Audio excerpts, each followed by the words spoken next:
Alors, je vais vous parler donc sans surprise de psychologie sociale, mais pas seulement sociale, des croyances aux théories du complot. Et comme tu le disais, Olivier, ça fait assez longtemps que je m'intéresse au sujet.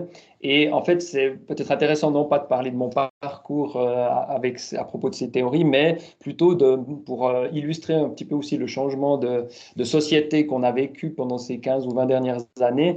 Parce que j'ai commencé donc, dans les années 2003-2004, disons, à m'intéresser à ces théories du complot, c'est-à-dire je travaillais sur les croyances à propos des effets de la pleine lune sur l'être humain. Et j'avais acheté un magazine Géo qui nous parlait de ces croyances. Et à ma grande surprise, j'ai appris l'existence de la théorie du complot autour de la mission Apollo sur la Lune. Donc je connaissais absolument pas que Kubrick aurait filmé dans un hangar, dans un désert américain. Et j'ai été fasciné par cette théorie du complot. Et ensuite, j'en ai parlé autour de moi et Alain Clémence, qui était à Lausanne, qui était mon professeur avec Jean-Claude Deschamps, m'avait aiguillé auprès d'Adrian Bangerter qui travaillait déjà sur les rumeurs. Et donc, on avait commencé ces études sur les théories du complot. Et effectivement, au début, je me rappelle toujours dans les congrès de l'ADRIPS, on était dans les divers, vraiment dans les thèmes absolument exotiques. Et alors, d'un point de vue sociétal, ça aurait peut-être été mieux que ça le reste, hein, parce que c'était comme les croyances à la pleine lune, c'est quand même des croyances un peu exotiques. Mais peut-être, alors heureusement peut-être pour nous, mais malheureusement pour les citoyens que nous sommes et les citoyennes que nous sommes, malheureusement ces théories du complot, on verra pourquoi malheureusement, mais ont maintenant un très gros succès et peut-être un peu trop de succès.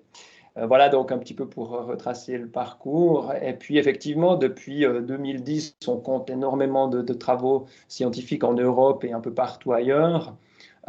Et aussi, effectivement, il y a de plus en plus de collègues. Ça, par contre, c'est le bon côté des choses. C'est devenu un thème très étudié. Et alors, pourquoi ces théories du complot sont fascinantes? Ouais, Peut-être. ok, à tout de suite. Alors, ces théories du complot sont fascinantes pour plein de raisons. D'abord, je dirais que c'est un peu un phénomène social total, comme l'appellent les anthropologues. C'est-à-dire que c'est à la fois, ça peut toucher à la philosophie, on le verra, hein, philosophie des sciences, ça peut toucher à l'histoire, bien sûr, ça touche aux sciences politiques, à la sociologie, à la psychologie sociale, mais aussi à la psychologie cognitive. Et donc, c'est ça qui est fascinant, c'est un phénomène vraiment, d'ailleurs, qu'on peut attaquer de façon interdisciplinaire, hein, ça c'est aussi très intéressant. Je sais que, Olivier, tu as collaboré aussi avec un collègue, Nicolas van der Linden, si je ne me trompe pas, hein, qui est linguiste. Euh, si je ne fais pas erreur. Donc voilà, moi aussi je collabore avec des Colloque linguistes, social. c'est ça? Nicolas. D'accord. Mais je Alors, sais collaborer avec Nicolas. Alors c'est ça qui est fascinant. Et au niveau historique, c'est aussi ce qui est assez fascinant, comme d'ailleurs les croyances à propos de la pleine lune. Ce qui m'avait fasciné, c'est qu'elles sont aussi très très anciennes et en même temps très contemporaines. C'est-à-dire elles sont restées présentes, même si notre société est devenue plus technoscientifique.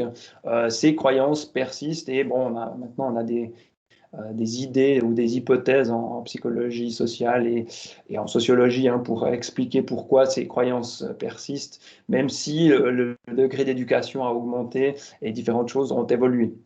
Très anciennes parce que bon, alors, les complots évidemment ça existe depuis la nuit des temps, mais les théories du complot ou les accusations de complot, on peut peut-être les plus anciennes, c'est celles du début de la chrétienté qui accusait Satan de vouloir comploter contre les chrétiens, hein, dans le monde. Et les juifs ont très tôt été associés au complot sataniste, hein, qu'on trouve encore actuellement sur Internet. Donc c'est ça, quelque part, qui est assez fascinant. C'est que c'est très ancien, mais même dans la technologie d'Internet, on trouve ces très anciennes croyances. Donc les Juifs ont été considérés comme les suppôts de Satan parce qu'ils avaient participé à soi-disant à la mort du Christ, etc., ce sont les notables juifs qui avaient demandé à Ponce Pilate la mort de Jésus-Christ selon selon la version de l'histoire, mais qui n'est évidemment pas très attestée, puisqu'on n'est même pas sûr que Jésus-Christ ait vraiment existé, si je ne fais erreur. Et alors, très récente, à moins d'avoir eu, d'être dans le coma depuis plus d'une année, tout le monde a entendu et vu et revu des multiples théories du complot à propos de l'épidémie, de la pandémie de coronavirus de 2020-2021. Et ça ne nous a pas tellement surpris, hein, nous autres qui travaillons sur le sujet, qu'on ait un tel festival de théories du complot, parce qu'on savait qu'en temps de guerre, dans les périodes de grande anxiété, il y a beaucoup de rumeurs qui circulent parce que les gens sont anxieux, ils essayent de se rassurer, ils essayent de donner du sens dans l'incertitude. Et donc, pendant les périodes de guerre, on savait déjà qu'il y avait beaucoup de théories du complot ou de rumeurs qui circulaient. Donc là aussi, la pandémie qui a duré plus d'une année, évidemment, c'est un terreau très fertile. Et en plus, la deuxième aspect qui fait que cette pandémie a été vraiment un festival de théories du complot, c'est l'aspect multifactoriel de la pandémie. L'aspect multifactoriel de la pandémie les théories peuvent s'attacher à l'origine du virus d'abord. Hein. Est-ce que le virus provient de l'animal, comme on le dit, ou d'un laboratoire? Mais aussi, les théories du complot peuvent porter sur les vaccins. C'est classiquement, ça fait des décennies aussi qu'il existe des théories du complot sur les vaccins. J'avais reçu les mêmes théories du complot à propos du vaccin de la grippe aviaire ou de la grippe porcine, que j'ai d'ailleurs gardé en 2008. Donc c'est très ancien. Aussi, on a des théories du complot sur les traitements, sur le masque, etc. Donc, il y a vraiment plein d'aspects qui peuvent se prêter aux théories du complot dans le coronavirus. Je vous ai mis ici quelques points. Ici, il y a le laboratoire, la création en laboratoire. En France, des pourcentages tout de même assez importants. Bon, le pourcentage, c'est toujours délicat puisque ça dépend beaucoup de la façon dont on pose la question. Voilà, à partir du virus du sida, on avait Dieudonné qui nous ressort le complot d'Israël et avec Montagnier et aussi la 5G, etc. Donc vous avez vu passer nombre de ces théories du complot de façon très moderne et il y a eu ce documentaire très visionné, Hold Up. Ça ne nous a pas surpris non plus puisque la théorie du complot du 11 septembre avait à l'époque aussi eu son documentaire Loose Change qui avait attiré des millions et des millions de vues dans les années 2005 à 2008. Donc voilà, l'histoire du complotisme se répète. Et d'ailleurs, plus on rencontre ces théories du complot ou ces documentaires, et plus on voit qu'ils sont tous basés sur le même canevas ou le même mode de raisonnement. Donc c'est aussi ce qui nous amène à un discours un peu critique, on le verra, envers ces théories du complot, parce qu'on pourrait se dire, finalement, en tant que psychologue, ce qui nous intéresse, et ce qui m'intéressait d'ailleurs au début, en 2004, c'était pourquoi est-ce qu'on y croit plus ou moins, et qui sont les gens qui y croient plus, qui sont les gens qui y croient moins. Donc on peut très bien étudier les croyances sans soi-même avoir un avis sur la rationalité de ces croyances ou sur la vérité de ces croyances, comme on pourrait le faire avec des croyances religieuses ou toute autre sorte de croyances.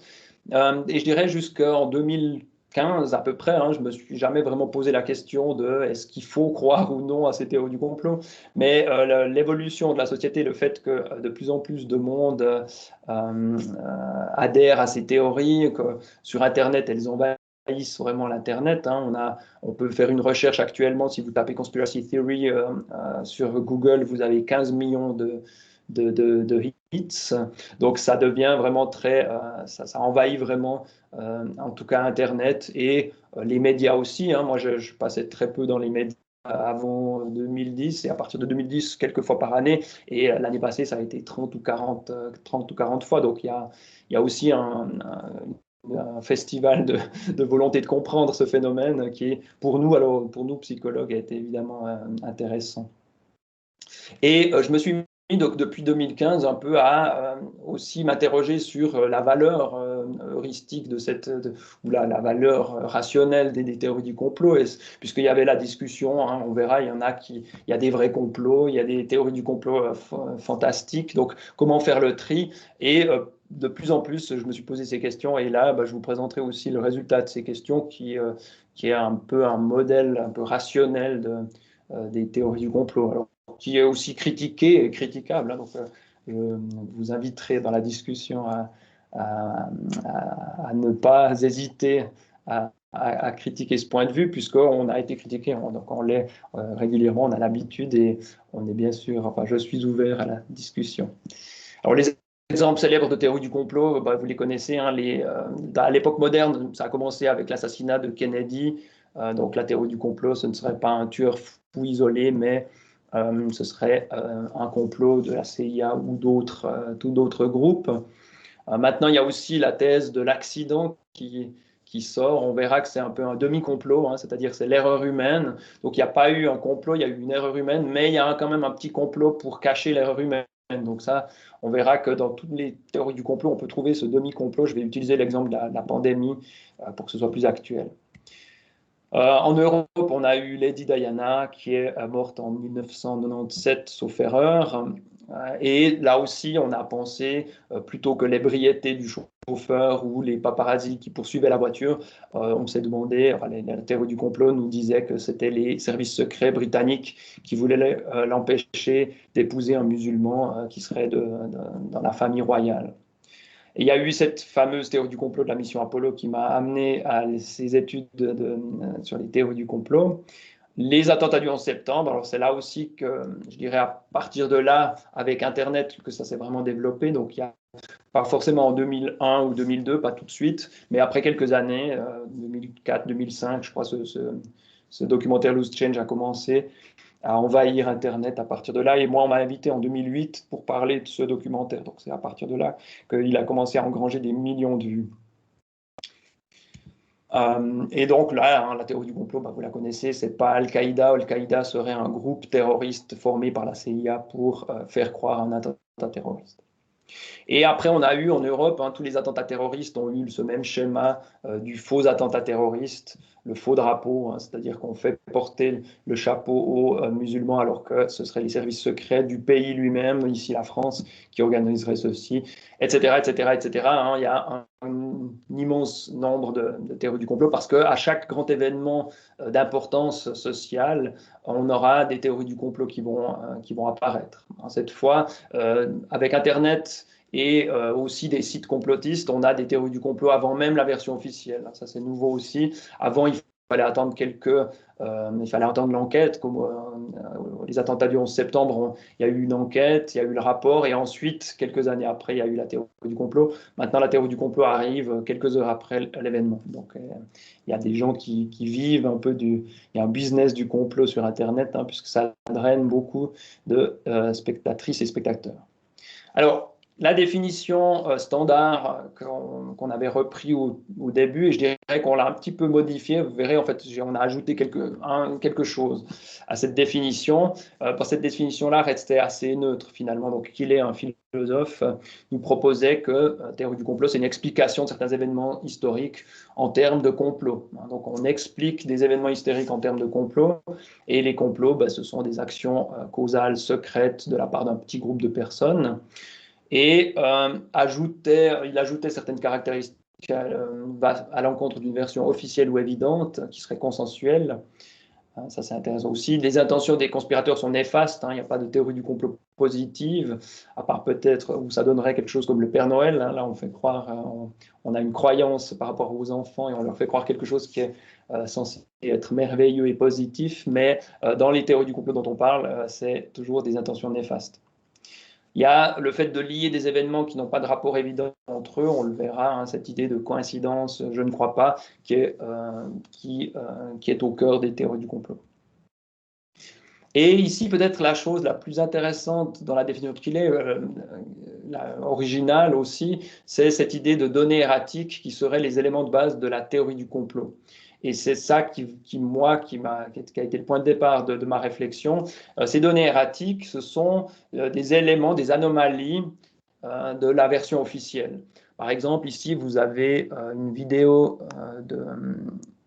ici, c'est une vidéo des attentats de Charlie Hebdo. Et vous aviez une vidéo qui s'appelait Le Complot et qui exposait cette courte vidéo. C'est-à-dire, c'est les gens pendant l'attentat terroriste qui se sont réfugiés sur le toit et qui filmaient la scène. Après, on voyait les assaillants qui tiraient des coups de feu sur les policiers Et alors, je crois que quand il sortait du bâtiment ou quand il rentrait, je ne sais plus. Et en fait, dans cette vidéo, on voit cette flèche rouge qui est pointée ici sur les gilets pare-balles. Et là, la voix de la vidéo complotiste nous disait, mais c'est bizarre, pourquoi les gens qui habitent dans cette maison ont des gilets pare-balles? Et c'est vrai que c'est bizarre, en premier abord. Ces données erratiques, c'est des données de premier abord bizarres. Et en fait, on va se rendre compte, avec ces théories du complot, que nous sommes particulièrement attirés par ces éléments bizarres. Et il en suffit de très peu pour croire à quelque chose. On en a deux ou trois et on va croire, au même titre que les coïncidences pour les croyances paranormales, il suffit de deux, trois coïncidences entre la pleine lune et notre sommeil pour commencer à y croire. Et donc, notre cerveau, quelque part, ou à la fois notre psychologie, mais aussi nos groupes sociaux font qu'on croit un peu trop vite. C'est-à-dire, on a tendance à très vite épouser les croyances des autres et très vite les former à partir de quelques éléments bizarres, comme ici, ces gilets pare-balles. Et on se dit, c'est bizarre. Et le complotiste de la vidéo nous dit, mais ils avaient des gilets pare-balles tout simplement parce qu'ils ont été avertis à l'avance. Donc, ces attentats ont été organisés par quelqu'un et par les services secrets, vraisemblablement, puisqu'ils ont pu avertir les habitants de mettre des gilets pare-balles et de se réfugier sur le toit.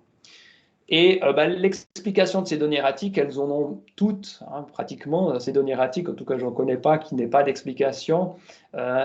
Et en fait, l'explication est souvent très simple.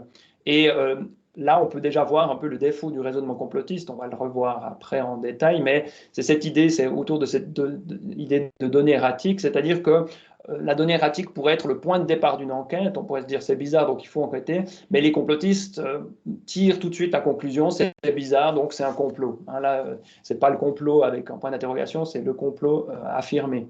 Et donc les personnes qui croient à ces théories du complot, c'est ce qu'on a envie, c'est ce on trouve en psychologie, elles ont tendance à croire un peu vite à ces théories du complot à partir de quelques données erratiques. Et là, l'explication, c'est qu'en face de Charlie Hebdo, il y a un bureau d'un journaliste d'investigation.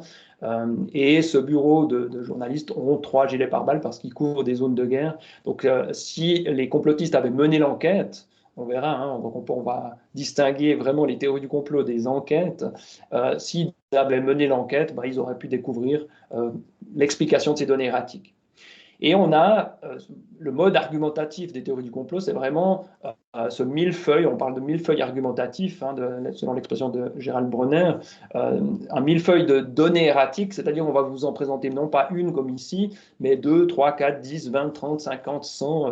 Dans le cas du 11 septembre, il doit y en avoir plusieurs centaines, peut-être des milliers de données en apparence bizarres. Mais toutes ces données en apparence bizarre ont, comme celle-ci, une explication. Alors parfois, l'explication, elle est moins satisfaisante. Ici, elle est très satisfaisante parce qu'il y a même une vidéo des journalistes qui explique la chose, donc on a la preuve, vraiment. Parfois, comme dans le 11 septembre, il y a des ingénieurs qui disent une chose, d'autres qui disent l'inverse, donc on a en tout cas une certaine incertitude. Mais ce qui est sûr, c'est que les données de base des théories du complot, il n'y a aucune certitude. C'est pour ça qu'on peut critiquer ces croyances parce qu'elles reposent sur des données en fait fragiles.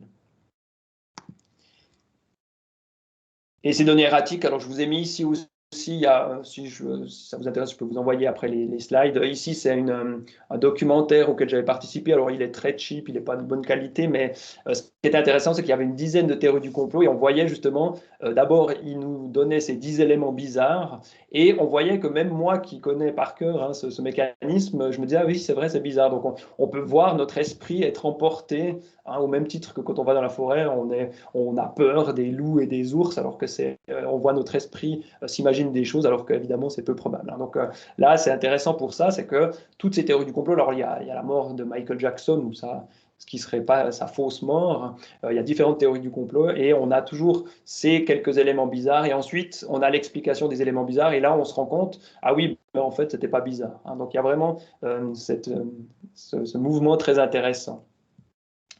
Et alors ici, dans les données erratiques, j'aime bien aussi celle-ci, elle s'appelle la pleureuse, c'est-à-dire sur les sites complotistes, on peut trouver l'idée qu'on aurait une actrice ici qui va dans tous les shootings de masse aux États-Unis et qui en fait joue la femme de victime, alors que bien sûr, on peut même voir qu'elle ne se ressemble pas beaucoup. Donc on voit aussi l'exagération du raisonnement complotiste. Alors, les théories du complot, effectivement, ce qu'elles ont d'intéressant et de délicat, justement, d'un point de vue de la rationalité, elles posent un certain défi parce qu'on peut avoir des théories du complot qui sont quelque part vraies. Alors, je l'ai mis entre guillemets parce qu'effectivement, et on verra qu'il faut distinguer ça, jusqu'au plus délirant. Donc, moi, j'avais représenté ça, je représente ça souvent dans mes cours de cette façon-là. Alors, c'est une représentation qui vaut ce qu'elle vaut, mais ici à droite, vous avez les complots délirants, hein, vous avez la Terre plate, voilà ici, vous avez les reptiliens extraterrestres, etc. Et bon, j'ai mis la fréquence, mais ça, il faudrait encore le vérifier sur Internet, mais en tout cas, il y a énormément, hein, de ces théories du complot délirantes. Ici, on se rapproche ici des théories du complot qui seraient vraies, hein. Ici, les cas historiques confirmés, on a le cas du Watergate, différentes expériences. Donc ici, c'est des complots qui ont été mis au jour. Et si on gardait juste cet axe ici, on a ici celles qui seraient, disons, spéculatives, hein, qui sont moins délirantes que ici, mais que la Terre plate, par exemple le 11 septembre, ben, c'est quelque part par ici au milieu. Quand on a des grandes entreprises qui essayent de payer des scientifiques, hein, pour noyer certains résultats gênants pour elles, elles l'ont déjà fait, comme l'industrie du tabac, donc on peut s'approcher d'ici. Mais néanmoins, j'ai mis une petite échelle parce que ici, si on ne met pas cette petite échelle, on a l'argument que d'ailleurs les complotistes nous donnent de dire, bon, ben, certaines sont vraies, certaines sont fausses, donc il faut prendre chaque théorie du complot et chacune peut avoir ses vertus. Mais on verra qu'il y a quand même ici tout à coup une petite échelle, hein, une différence de nature entre ces cas historiques confirmés et les cas spéculatifs. Bon, ici, j'ai mis aussi une théorie du complot, donc TC, théorie du complot confirmée, entre guillemets, c'était les armes de destruction massive en Irak, mais là encore, elle n'a pas été vraiment confirmée. Mais c'est la seule théorie du complot qui aurait précédé la découverte d'un vrai complot, hein, ici, mais on pourra en parler peut-être dans la discussion, ce cas particulier. Donc ici, mais on peut aussi avoir évidemment la rhétorique inverse de dire si votre théorie du complot ici, elle est spéculative, on va dire mais elle est complètement délirante, on va dire vous faites comme la Terre plate, ce qui est aussi une erreur, hein, bien sûr, mais voilà, il y a de toute façon cette petite échelle, et cette petite échelle, c'est ce que j'ai envie d'expliquer un peu plus loin. Alors une autre façon de montrer ici cette courbe de fréquence qui augmente, vous avez ce schéma que j'aime bien, ici les complots dans la réalité, ensuite vous avez speculation line, donc de nouveau spéculative, hein, j'avais utilisé le même mot d'ailleurs, et on voit ici on quitte la réalité, il y en a de plus en plus, hein, et on s'éloigne de plus en plus de la réalité. Et cette pyramide inversée me montre aussi la méthode, hein, de pensée du conspirationnisme qui est quelque part inverse à la pensée scientifique qui va dans l'autre sens, hein. La pensée scientifique, il y a énormément de croyances, de choses qu'on dit, et en fait, après, il n'y a plus grand-chose qui reste, hein, plus que quelques vérités parmi tous les autres phénomènes qui sont passés dans les poubelles de l'histoire. Alors, il y a aussi, hein, dans les domaines des théories du complot délirantes, il y a bien beaucoup d'humour. Ici, on peut inventer notre propre théorie du complot selon notre jour de naissance et selon la batterie, le niveau de batterie de notre téléphone. Vous avez même des générateurs de conspiration en ligne, hein, ici qui vous font un petit mélange, etc. Et vous avez aussi Hoax, le Gorafi qui nous disait que le site Hoax Builder disait que les théories du complot seraient en fait le produit d'un complot mondial visant à détourner l'attention des vrais enjeux. Alors, donc maintenant, je vais passer justement à ces arguments un peu épistémologiques sur cette notion de théorie du complot, hein, cette critique de la notion que j'ai fait un peu tardivement, mais alors c'était aussi, vous verrez qu'il y a aussi des arguments de recherche, hein, qu'on a pu mener et qui nourrissent quelque part cette réflexion. Et cette réflexion donc, que j'ai été amené à faire finalement avec le succès grandissant des théories du complot et cette question, hein, de savoir mais est-ce qu'il faut, est-ce qu'on peut y croire, est-ce que c'est bien d'y croire ou pas. Et je dirais que cette critique des théories du complot, elle a commencé par un argument statistique qui me fait dire, au niveau statistique, de se méfier des théories du complot parce qu'il y en a beaucoup, hein. Ici, on en a de plus en plus, hein, c'est ce fameux oui, ici, on a vraiment énormément. Donc en fait, en croyant à la base, si on prend un raisonnement bayésien basique, hein, le taux de base fait qu'on devrait se méfier déjà d'une théorie du complot parce que il y a peu de chances pour qu'elle soit toute vraie, hein. Et il n'y a même aucune chance qu'elle soit toute vraie, parce que par exemple, ici, le meilleur exemple, c'est la mort de Kennedy. C'est-à-dire que les théories du complot autour de la mort de Kennedy, hein, elles portent sur quel groupe aurait tué Kennedy, dans quel but, et il y en a des dizaines et des dizaines. Hein. Ce serait soit la CIA, ce serait soit le KGB, ce serait la mafia cubaine, ça pourrait être Israël, etc. Donc il y a énormément de théories du complot. Et ce qui est intéressant, c'est que, en fait, statistiquement, au pire, si on veut, pour les théories du complot, bah, elles sont toutes fausses et c'est la version officielle qui est vraie. Donc 100% des théories du complot sont fausses. Et au mieux, une théorie du complot est vraie, mais toutes les autres sont fausses aussi. Hein. Donc là, on voit, et il y a tellement de théories du complot sur tous les sujets, sur Barack Obama, vous en trouvez aussi des dizaines, qui ne peuvent pas toutes être vraies en même temps. Hein. Donc ça, c'est intéressant déjà. On peut faire la même critique d'ailleurs avec les religions, je l'ai vu aussi. Hein, voilà, les religions sont incompatibles, donc elles ne peuvent pas toutes être vraies. Si une est vraie, bah, les autres sont fausses. Hein. On ne peut pas à la fois se réincarner et partir dans un paradis quelque part.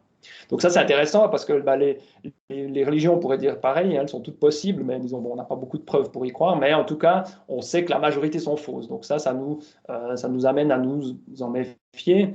Et toutes possibles, alors toutes possibles avec un taux de probabilité assez faible. Hein. Évidemment, la Terre plate, ça pourrait être possible que la NASA et que toutes les écoles, que tous les gouvernements du monde sont au courant que la Terre est plate et nous mentent, mais ça impliquerait un tel degré d'organisation que c'est pratiquement impossible. Hein. Donc voilà. Donc possible, ça veut dire une probabilité qui est différente de zéro, mais elle est souvent évidemment très proche de zéro. Mais peut-être, hein, tout pourrait être vrai, après tout, voilà, on en sait rien, bah, typiquement le virus, hein, maintenant la piste du laboratoire est apparemment réouverte, enfin, mais on verra qu'elle n'est pas réouverte aux croyances, elle est réouverte aux enquêtes.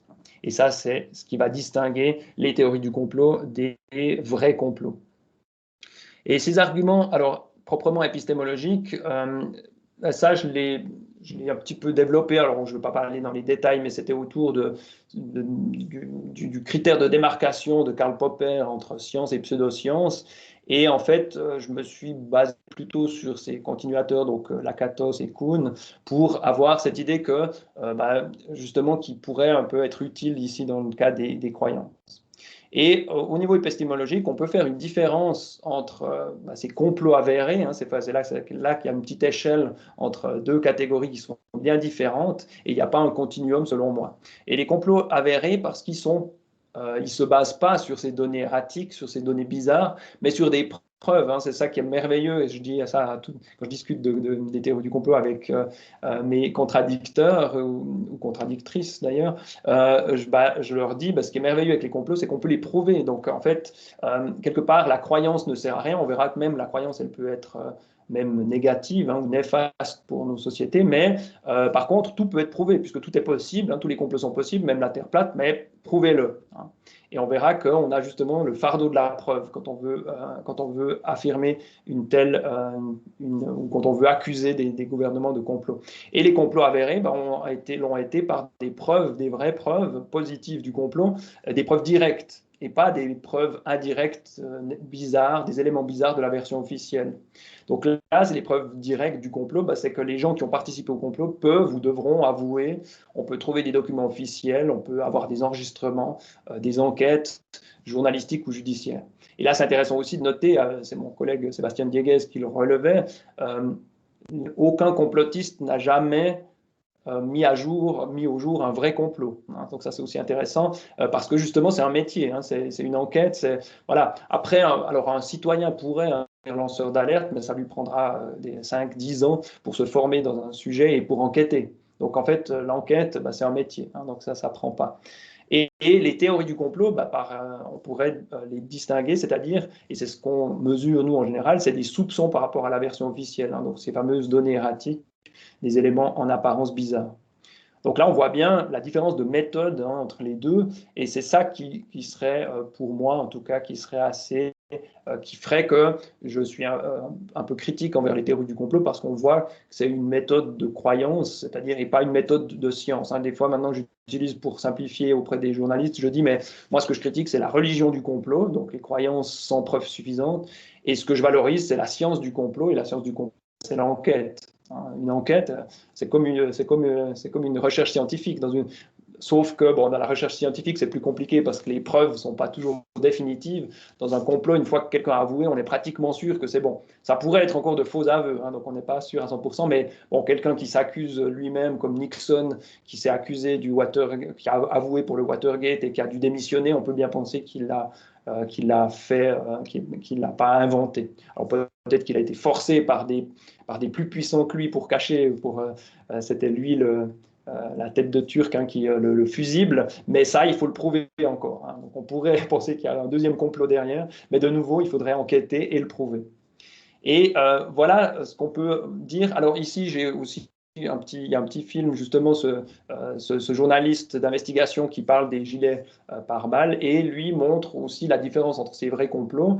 Il prend le complot du tabac, de l'industrie du tabac qui a inventé de fausses preuves ou qui a prétendu que la nicotine n'était pas dangereuse, alors qu'il savait que ce n'était pas le cas.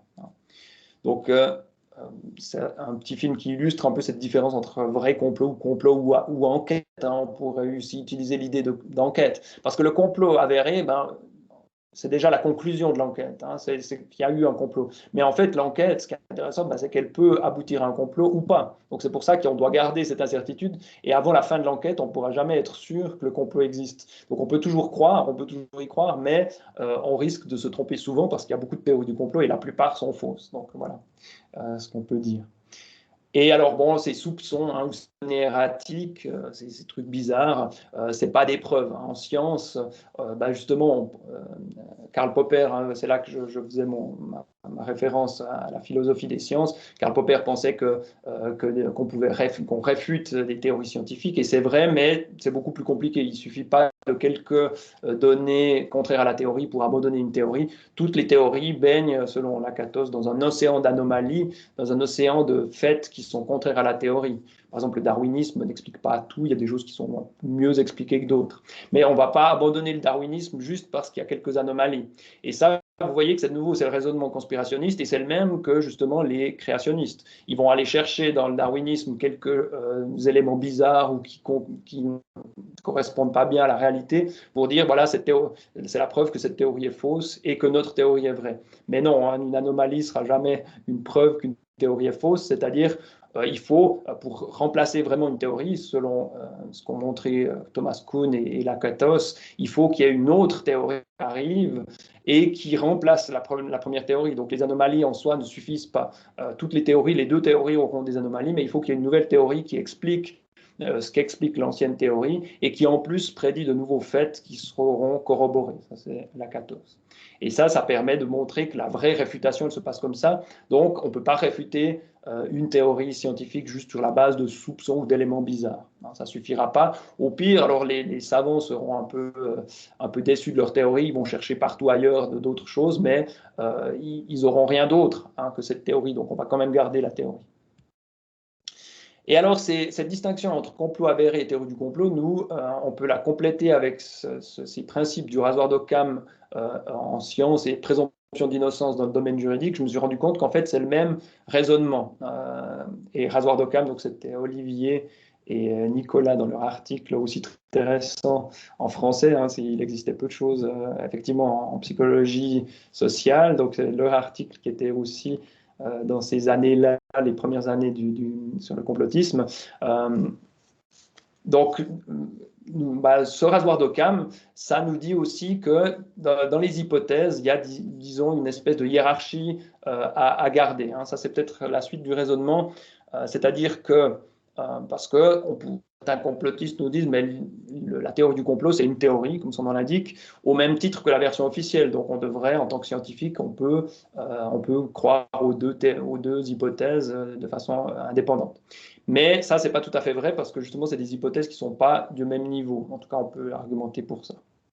Et dans le domaine juridique aussi, hein, on verra que la théorie du complot, c'est finalement une accusation. Ce n'est pas seulement une théorie. Hein, c'est-à-dire on accuse quelqu'un un gouvernement de choses très graves, hein, gravissimes. Si, si l'administration Bush a créé les attentats du 11 septembre, c'est du jamais vu dans l'histoire. Hein, donc c'est digne presque d'Adolf Hitler d'avoir fait un truc pareil. Donc c'est une accusation extrêmement forte, et ça, les complotistes l'oublient un peu. Hein, c'est-à-dire, ils se plaignent parfois que le terme de complotiste est connoté négativement. Ils nous disent, mais on va porter plainte contre vous. Mais j'ai envie de dire, mais la théorie du complot, elle est extrêmement accusatoire. Hein, elle est aussi il y a encore une charge négative encore bien plus forte dans une théorie du complot que dans le terme de complotiste. Et donc, il y a cette idée de présomption d'innocence de rasoir d'Occam et de fardeau de la preuve. Hein, c'est-à-dire qu'on devrait, qui pourrait justement montrer pourquoi on doit se méfier. Donc, c'est toujours des arguments pour se méfier des théories du complot. Alors, je vais peut-être juste passer à l'illustration sur la pandémie de Covid-19. Donc l'hypothèse officielle, hein, qui a eu cours, qui a le plus cours dans les milieux scientifiques, c'est la transmission de l'animal à l'humain.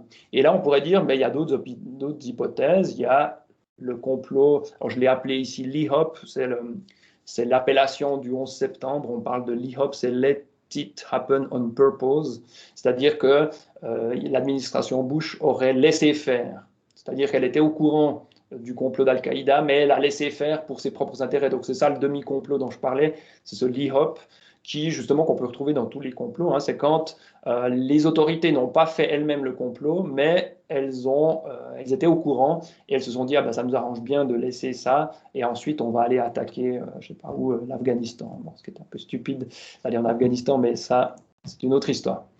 Et ici, donc, la fuite accidentelle dans le laboratoire. Et on aurait une troisième hypothèse, le complot plein, parce que là, il y a une intention négative réelle. Hein. Ce LIHOP, je parle de demi-complot parce que c'est l'accident. Hein, et l'accident, ça n'implique pas une intention de nuire. Hein, donc, c'est pas ça sort de la définition du complot ici. Mais je l'appelle quand même un demi-complot, si on veut, parce qu'il y a quand même le fait de cacher ça. Hein. C'est-à-dire, si il y a eu une fuite du laboratoire, il y a eu un petit complot pour cacher cette fuite, parce que les responsables, ils vont devoir payer. Et l'enquête, c'est ce qu'elle essaye de faire hein, maintenant.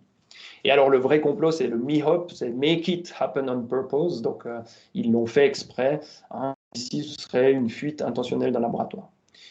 Et là, on pourrait se dire, ce sont trois hypothèses à tester, et certains philosophes nous disent, mais chaque théorie du complot doit être prise en particulier, chacune doit être évaluée voilà, selon le niveau de preuve qu'elle a.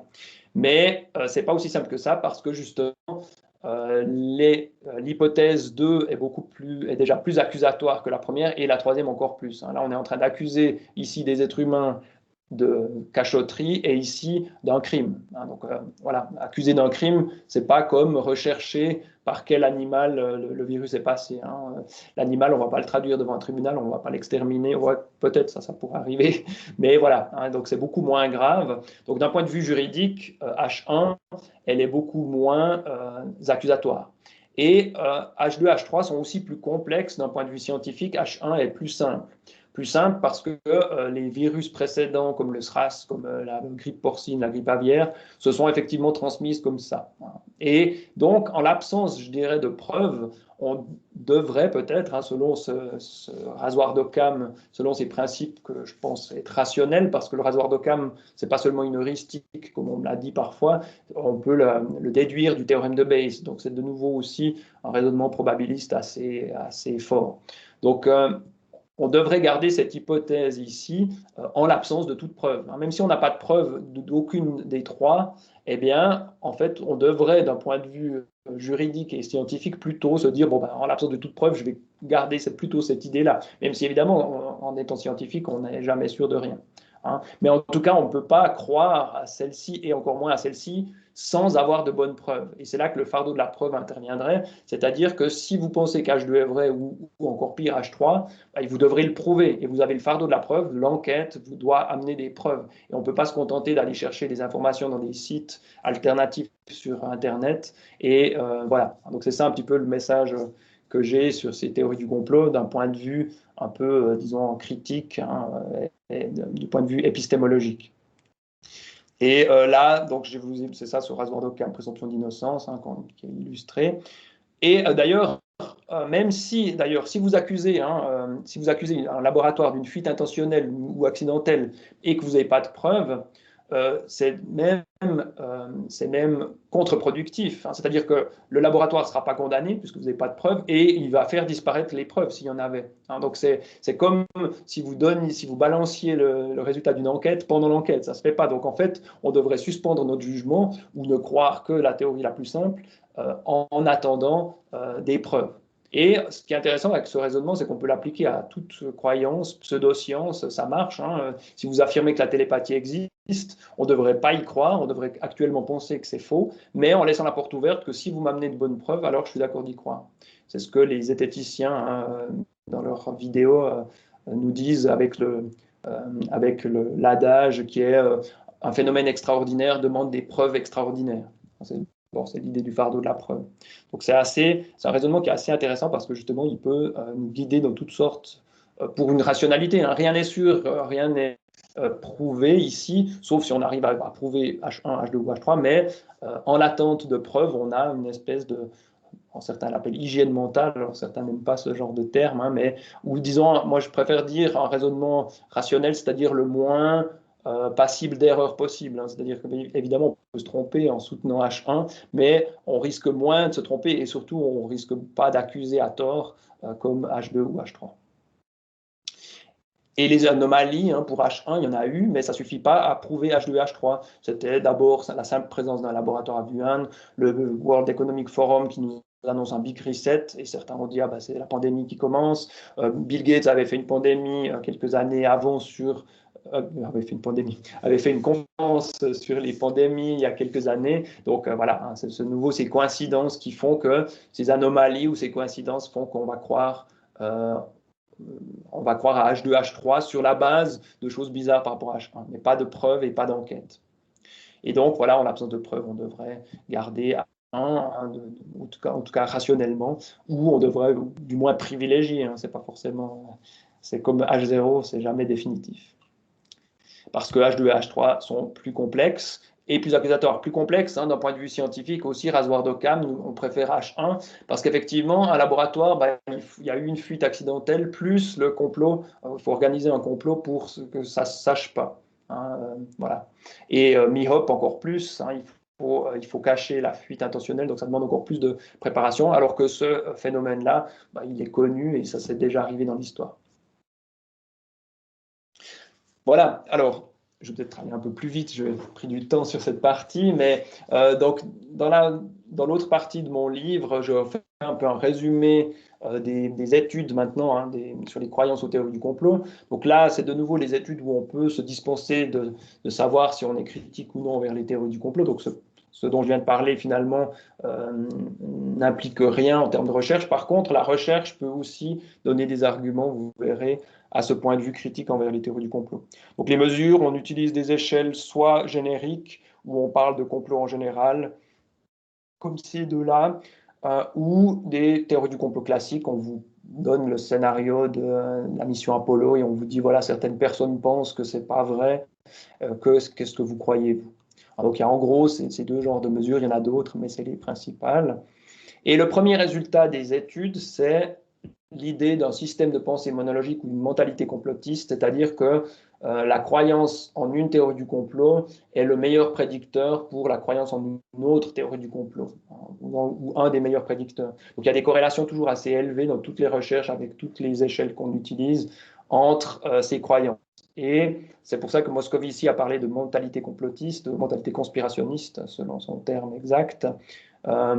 Et d'autres ont parlé de système de pensée monologique, c'est l'idée aussi de vision du monde, hein. On a tendance à vouloir expliquer le monde sur ce schéma-là. Et c'est ce qu'on voit avec les vidéos conspirationnistes qui sont basées sur le même schéma. On voit des gens qui nous sortent le complot pour chaque événement qui arrive, hein. Donc, moi, j'ai eu des gens qui, sur Internet, hein, quand tout à coup la Catalogne voulait faire sécession, c'était un complot de je ne sais plus qui, de Bruxelles pour affaiblir l'Espagne, enfin, etc. Donc, toute l'actualité passe au prisme du complot.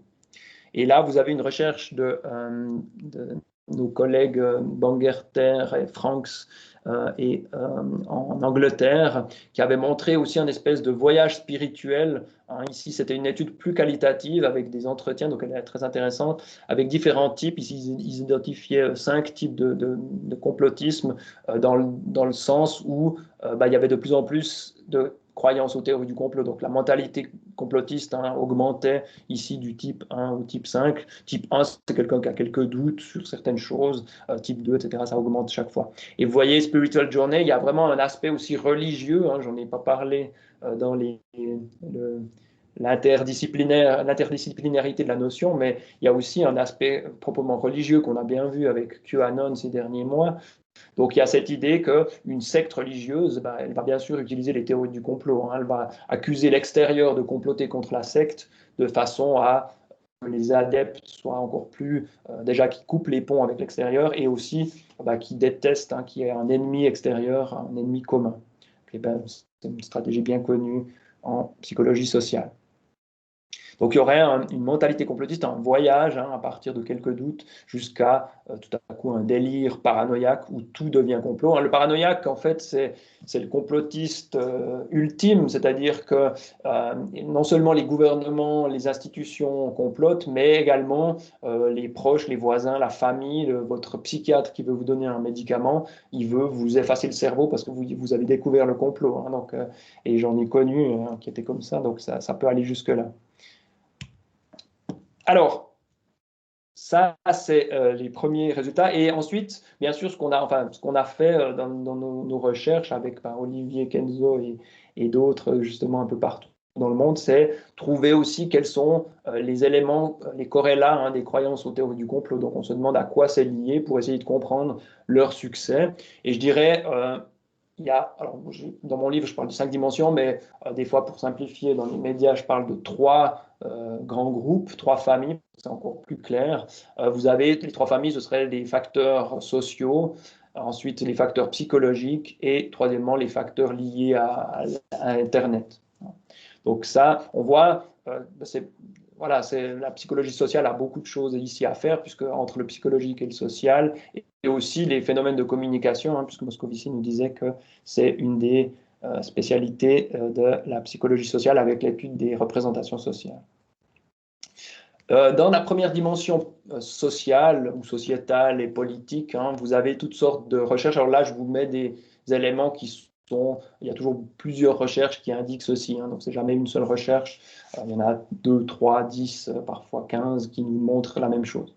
Donc, au niveau sociétal et politique, c'est plutôt les personnes qui sont en bas de l'échelle sociale, les gilets jaunes en France, un niveau d'éducation ou un statut socio-économique plus faible, des gens plus jeunes, une anomie plus forte. L'anomie, alors il y a beaucoup de définitions différentes, mais beaucoup de facettes sont corrélées aux théories du complot, méfiance envers les politiciens, sentiment d'impuissance, d'incertitude, manque de contrôle, etc. Alors peut-être toutes ces dimensions, c'est évidemment la méfiance envers les politiciens, politiciennes qui est la plus corrélée, mais d'autres aussi peuvent l'être. Mais ça, évidemment, après, on pourra aussi affiner un peu ces résultats qui sont, c'est les premières 10 ans de recherche, on peut dire, où on peut faire un peu des espèces de méta-analyses ici qualitatives de certains résultats. L'appartenance à des minorités discriminées et les extrêmes politiques, surtout l'extrême droite, mais aussi l'extrême gauche, comme on a pu le voir en Belgique avec les belles recherches de Kenzo.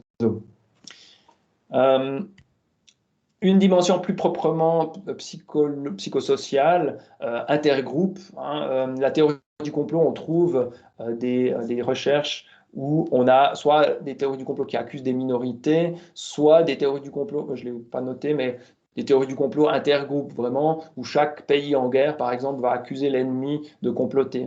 Ça, c'est très intéressant dans les relations intergroupes parce que, en fait, c'est une accusation très pratique, la théorie du complot. Justement, c'est pas étonnant qu'on l'utilise dans les rivalités entre groupes. Alors, il y a des recherches sur les Polonais qui accusent les Russes ou les Allemands de comploter au niveau international contre eux, contre leur nation. Et c'est très pratique parce que la théorie du complot, c'est une accusation sans preuve.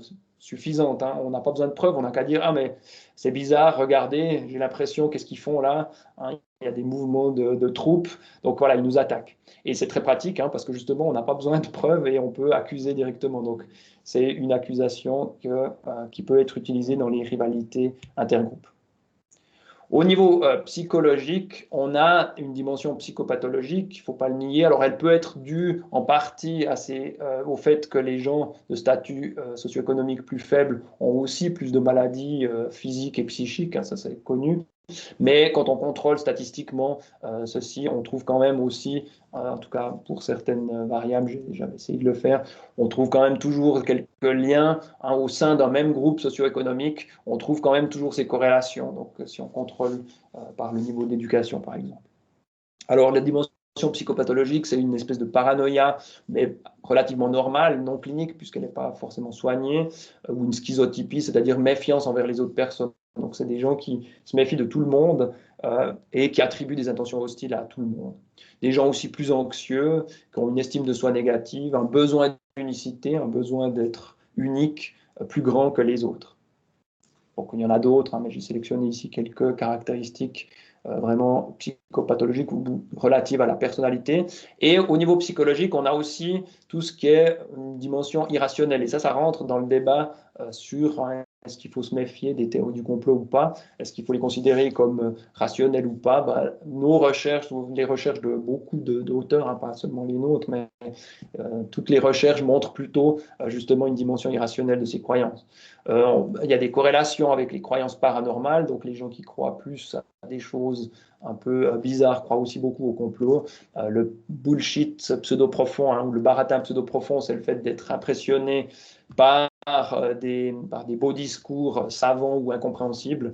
C'est aussi lié à ces croyances. Le créationnisme et les biais cognitifs, il y a toute une série de biais cognitifs, c'est assez intéressant de voir, qui sont liés à ces croyances. Et ça nous indique, hein, cette dimension à la fois sociale et cognitive, nous indique qu'au niveau social, c'est des gens qui sont plus vulnérables à ces théories du complot, mais ici, ce serait plutôt, ça expliquerait pourquoi nous toutes et tous, on est attirés par ces données erratiques, hein, par cette croyance, et on l'explique d'ailleurs dans les considérations même évolutionnistes sur l'évolution de notre cerveau, donc ici.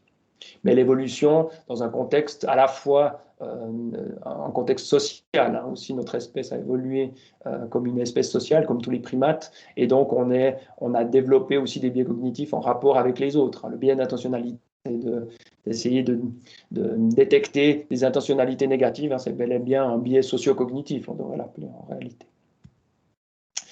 Une dimension dont je ne vais pas beaucoup parler aujourd'hui, j'ai déjà beaucoup parlé, je vais bientôt m'arrêter, ce serait la dimension liée à Internet surtout, hein, mais communicationnelle plus généralement.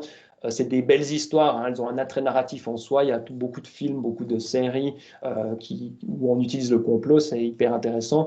Vous avez Jim Carrey, hein, dans le, comment ça s'appelle ce film, c'est une émission de télé-réalité où il découvre que toute la réalité de Truman Show, voilà. Il découvre que toute la réalité autour de lui est en fait tout un trucage, hein, voilà, avec des acteurs, des actrices, tout son monde est un complot en fait. Et évidemment, c'est très intéressant parce qu'au début, on voit rien. Petit à petit, on voit des éléments bizarres, hein, comme la théorie du complot. Et là, alors, par contre, dans un film, on peut faire en sorte que le complot soit vrai puisque c'est un scénario imaginaire. Et dans les œuvres de fiction, bon, je vous ai mis, il y a beaucoup de théories du complot. Les biais cognitifs, je vais aller vite parce qu'on n'a plus le temps, mais on peut y revenir éventuellement. Il y a toute une série de biais ici, hein, ou d'heuristiques, d'intentionnalité, et plus généralement, cette pensée intuitive ou de système 1, dont on parle aussi en psychologie sociale, qui serait liée à toutes sortes de croyances, hein. Là, les recherches sont très redondantes. Elles montrent que toutes sortes de croyances trop rapides, les croyances paranormales, les coïncidences, les complots, sont liées à ce système 1. Voilà, on va dire différentes choses. Et voilà, peut-être une chose importante pour terminer, c'est de dire pourquoi on est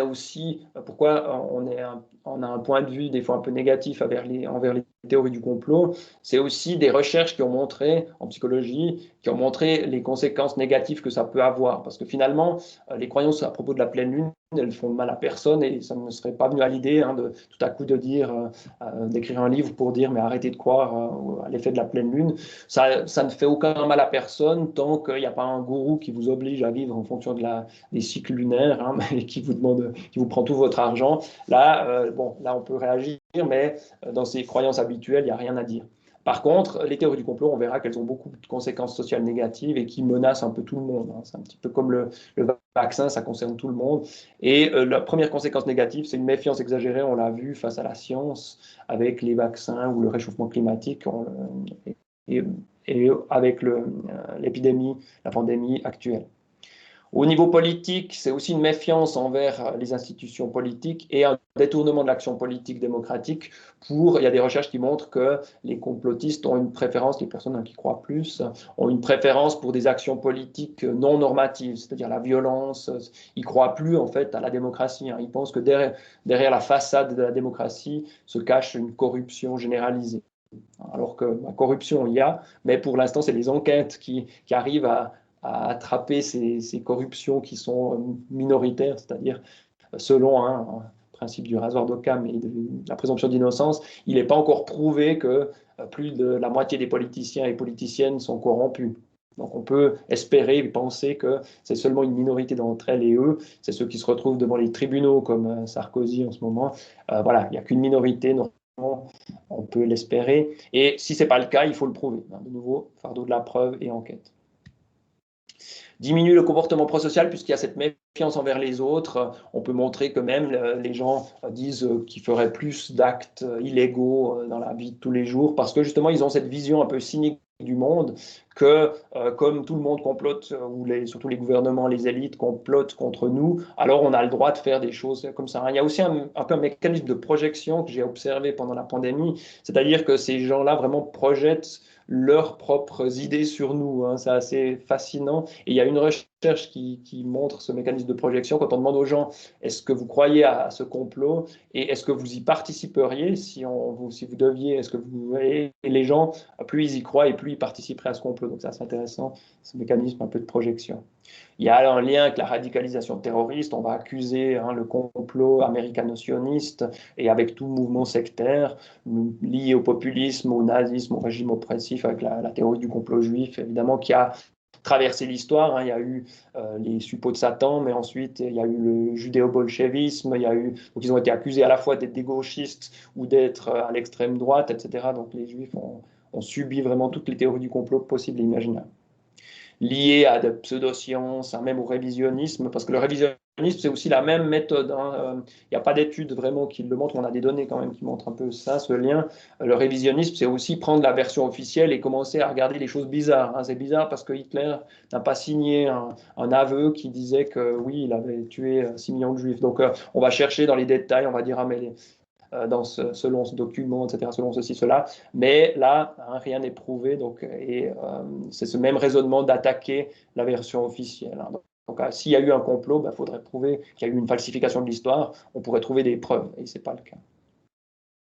Et comme on l'a vu avec la pleureuse, hein, accuser une victime d'une tuerie de masse de jouer un rôle, on ne peut pas faire pire peut-être que pour une victime, hein. C'est presque la tuer une deuxième fois. Et j'avais vu des complotistes qui étaient en phase de... C'était un documentaire d'un complotiste qui avait changé, qui avait eu une déconversion, et il était avec des collègues, il avait été obligé, parce qu'ils avaient complot antisémite, et ils avaient été obligés d'assister à une conférence de rescapés de la Shoah qui leur parlait de ce qu'ils ont vécu, et les deux, donc sur trois, les deux lui disaient non, mais c'est des acteurs et des actrices, hein, donc ne les crois pas. Et lui, il a eu tout à coup une espèce de révélation que c'était vraiment terrible, hein, oui, horrible, parce que vous tuez une deuxième fois presque la victime avec cette théorie du complot. Donc voilà, hein, les théories du complot ne sont pas juste des hypothèses alternatives qu'on peut envisager, comme on nous le dit parfois, hein. C'est de loin pas.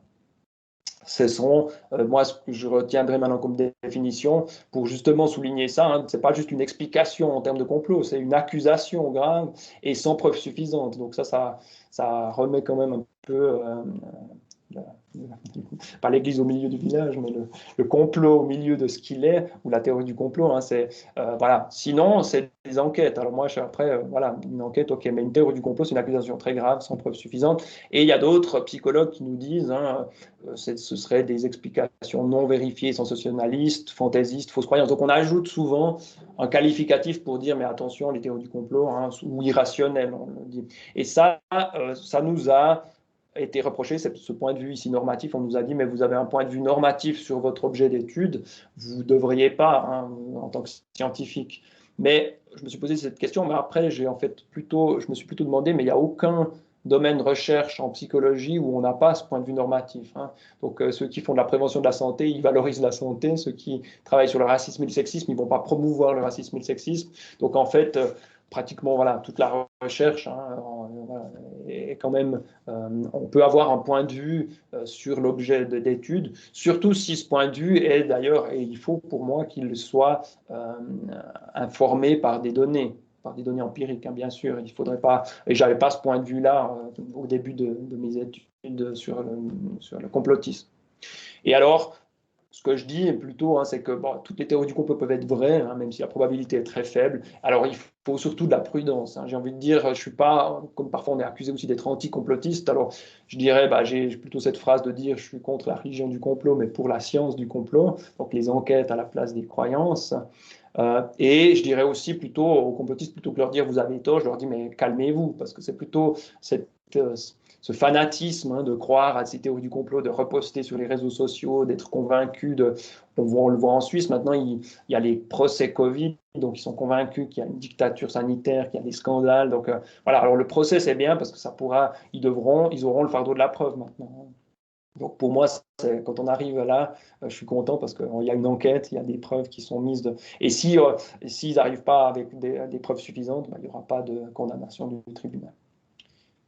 Et pour terminer, fonction des croyances, hein, j'ai fait un peu long, désolé, fonction des croyances, voilà, ces croyances aux théories du complot, ben, on peut les critiquer, mais elles ont d'autres fonctions, c'est-à-dire on les critique du point de vue épistémique, c'est-à-dire que ce n'est pas le meilleur moyen d'accéder à la vérité, semble-t-il. Hein. On peut y arriver par hasard, et d'ailleurs, quelqu'un qui a la mentalité complotiste, hein, c'est intéressant, quelqu'un qui croit à beaucoup de complots, eh bien, quand une enquête, comme maintenant s'il y a l'enquête et le laboratoire en Chine qui est accusé et que l'enquête arrive au complot, les complotistes vont dire « Ah, on avait raison depuis le début hein. ». Mais non, en fait, ça c'est comme un astrologue qui fait plein de prédictions et forcément certaines prédictions seront en apparence vérifiées et l'astrologue va dire « Regardez mon talent », alors que sur 100, il y en a eu 98% qui n'ont pas été vérifiés, hein, qu'on va évidemment passer sous silence. Donc là, les complotistes vont nous faire, alors si on trouve que le virus a échappé d'un laboratoire, ça va être le festival de on avait raison, etc.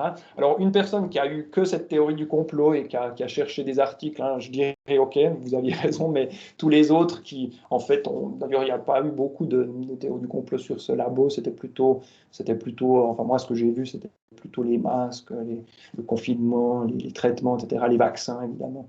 Donc c'était plutôt ça. Mais, donc la fonction ici, ce ne serait pas une recherche de vérité, même si évidemment la croyance affirme une vérité, hein, mais c'est pas, voilà, il n'y a pas une bonne méthode, disons, c'est pas la meilleure méthode pour accéder ou pour celles et ceux qui n'aiment pas l'idée d'accéder à une vérité, ce serait de s'éloigner de l'erreur. On peut aussi le prendre comme ça, puisque la science, c'est une espèce d'éloignement des erreurs. Voilà. Et la fonction ici, ce serait de simplifier la complexité, hein, de donner une cause, donner un bouc émissaire, parce que vous pouvez accuser le laboratoire, vous pouvez accuser quelqu'un de la pandémie, alors que le pangolin ou la chauve-souris, vous ne pouvez pas les traduire devant un tribunal. Donc ça vous permet de simplifier la complexité, de trouver une explication, d'accuser, d'avoir un bouc émissaire, de restaurer un contrôle sur l'incertitude et des fonctions sociales. Hein. Donc les croyances ont ces fonctions-là et pas la fonction de recherche de vérité qui est plutôt la méthode scientifique. Et voilà ce que je pouvais dire. Ah, j'ai encore une minute. On nous pose souvent la question, et dans mon livre, on m'a demandé d'en parler un petit peu, qu'est-ce qu'on peut faire, puisqu'on critique, hein, ces théories du complot et surtout le ressort et le fait que des gens y croient dur comme fer. Je dirais, il y a dans ces 3 domaines que j'ai évoqués, social, psychologique et Internet, il y a des choses à faire. Au niveau social, c'est pas évident, mais c'est réduction des inégalités sociales. On a trouvé dans des comparaisons entre pays que le coefficient Gini, la différence entre les plus hauts et les plus bas salaires dans un pays est corrélée avec le taux de complotisme. Donc c'est bien cette dimension sociétale et politique dont on parlait. Et pour lutter là contre et pour lutter plus généralement contre la montée des extrêmes, puisque le complotisme et le populisme, c'est en fait quelque part des symptômes aussi de cette montée des extrêmes, puisqu'on le voit dans les recherches, eh bien, ce serait réduire ces inégalités sociales. C'est aussi difficile, évidemment, que cela puisse paraître, mais j'imagine, moi, que les démocraties vont quand même évoluer dans ce sens-là. On a même des millionnaires ou des milliardaires aux États-Unis qui demandent à être plus taxés, donc c'est peut-être le moment de le faire. Renforcer des contre-pouvoirs, évidemment, ou le principe de précaution en science, ça pourrait être aussi une manière de rassurer les gens et d'éviter les vrais scandales et qu'il y ait plus d'enquêtes sur les vrais complots, parce que les gens ont peut-être l'impression qu'il y en a trop. Au niveau psychologique ou cognitif, on peut développer l'esprit critique. On peut évidemment, les sites de debunking qui nous expliquent les données erratiques, ils nous donnent des explications, c'est évidemment très important. Développer l'esprit critique, ça, c'est quelque chose qu'on peut faire et qui est très utile par rapport à Internet, notamment, dès l'école. Donc ça, ce sera une des bonnes conséquences de cette infodémie qu'on subit. Et sur Internet, voilà, on peut limiter la diffusion de certaines théories du complot, c'est-à-dire pas les censurer, mais un film comme Hold Up, il est disponible, mais il a plus des milliards de vues, il est plus montré par les algorithmes, il est plus diffusé encore, déjà qu'il l'est beaucoup, donc on ne va pas aider encore à sa diffusion avec des algorithmes. Et le fact-checking, ce genre de choses. Et voilà, j'ai fait très long, désolé, mais je vous remercie de votre attention. Voilà, vous pouvez peut-être rapidement activer votre micro pour qu'on applaudisse Pascal et Laurent. Merci.